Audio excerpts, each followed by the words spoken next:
Чегара маселесиндеги чекиликтердин жаңы жылдан кийин кайрадан жаңырышы бул жакшылыктын нышаны эмес.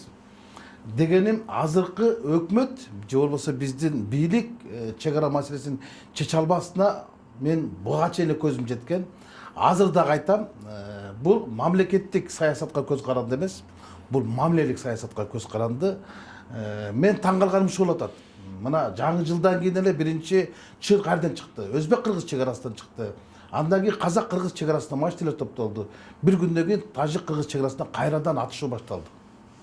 А бирок маселе чечилген жок.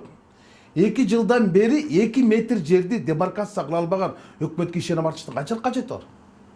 Бул мен таң калганым ушул болуп атат да, өкмөт башчы ошол күнү мен күттүм. Премьер-министрдин реакциясы кандай болот? Баткенде кайрадан ок атылды, кайрадан элге бүдөмүк салды. Премьер-министр айтат, мен катуу тапшырма бердим, күчөтүп кайтаргыла дейт. А буга чейин эмне алар бош кайтарат эле. Демек премьер-министрдин ошол эле замат Казакстандын өкмөт башчысына чыгып, эмне үчүн силер тараптан мындай ээптин талаптарына каршы машиналар туруп калды.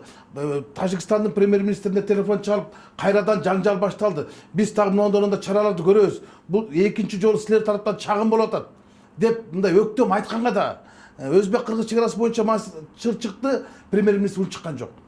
А эмне үчүн айта албайт?